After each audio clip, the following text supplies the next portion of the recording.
wonderful show to do. I think partly because it was one of its kind. Right. There weren't many TV shows that you didn't hear people speaking very much. Yeah. And it's based on a comic, which of course is great. Yeah. I love comics. Yeah. I remember loving the Beano and the Yeah. Dandy and Whizzer and Chips and all Yeah. sorts when I was Yeah. growing up.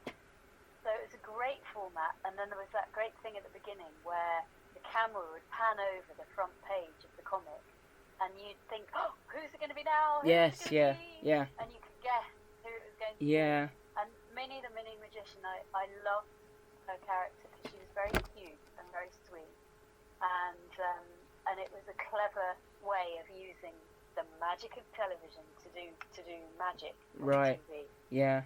So yeah, that was. Yeah, and not having a speaking role must have been, great or in your favour, because it means you don't have as many lines to learn. Oh yes, yeah, exactly. Well, I've always loved doing physical theatre, Right.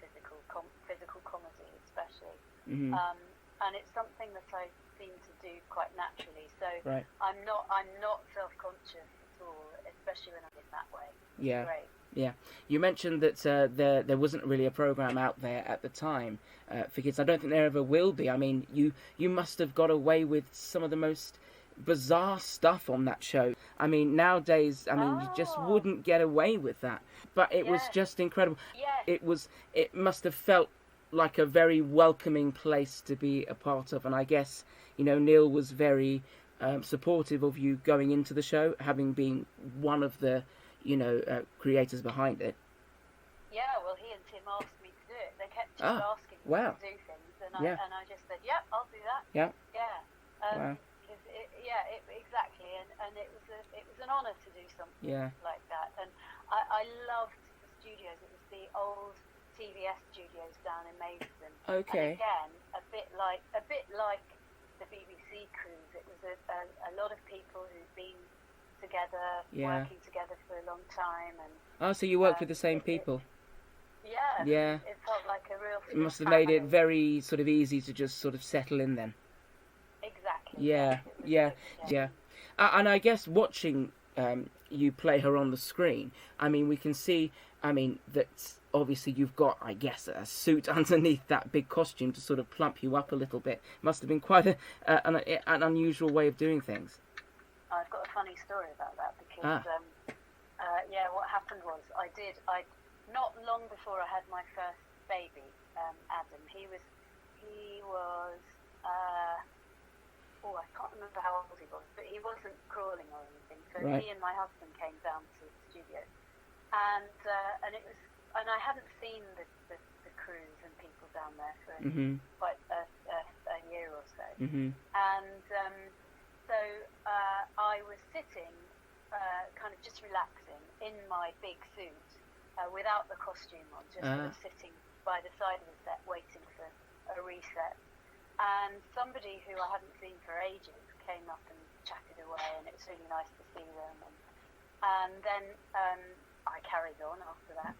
And then apparently what had happened was he'd rushed back to I think it was the Art Attack offices, and he said, "Oh, I've just seen Sophie Aldred. Oh, she's really let herself go since she had a baby." Oh dear. Oh dear. Now that is a story.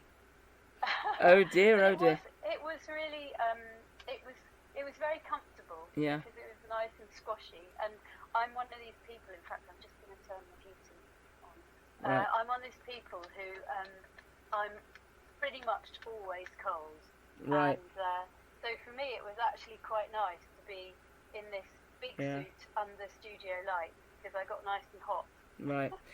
It just doesn't come across. I often ask the guests, and this is probably going to be very easy because you didn't have a lot to say, but I often ask guests whether they can still do voices. Could you still do Minnie's voice, although she didn't really have a lot to say? No, she didn't really. It was dubbed on afterwards, so I went down to the studio and watched her, and I would do, little voices, little kind of exclamations. Yeah, that's all you have to do, and people are like, yes, we know that character. Yes, exactly. Yeah, and you did all the voices yourself. Did you kind of come up with that? Did they give you leadway to say, well, just make her sound however you want to? and animation and things. Right. But you do experiment Yeah. at the beginning, and they say, oh, could you do a bit more this? Or Mm-hmm. and then you kind of work your way through the script. But it's always given by the character. I find that you just kind of know how they're going to sound somehow. Yeah. Well, you had, you spent quite a number of years on that show, and that show sort of lasted for so long, which is probably why people remember it so well. I guess the show looked very technically challenging to work on. I mean, you had all these split screens, and for its time, the 90s, I think they did some amazing stuff on that show. Yes, they did, didn't they? Yeah. It was really a question of, it was very simple technique. Right. Of the stuff disappearing and appearing. Right. Which is that I would hold my position while they changed things around. Ah. So really, the biggest challenge was keeping perfectly still, Right. and people knowing what they were doing. So we would rehearse, Mm-hmm.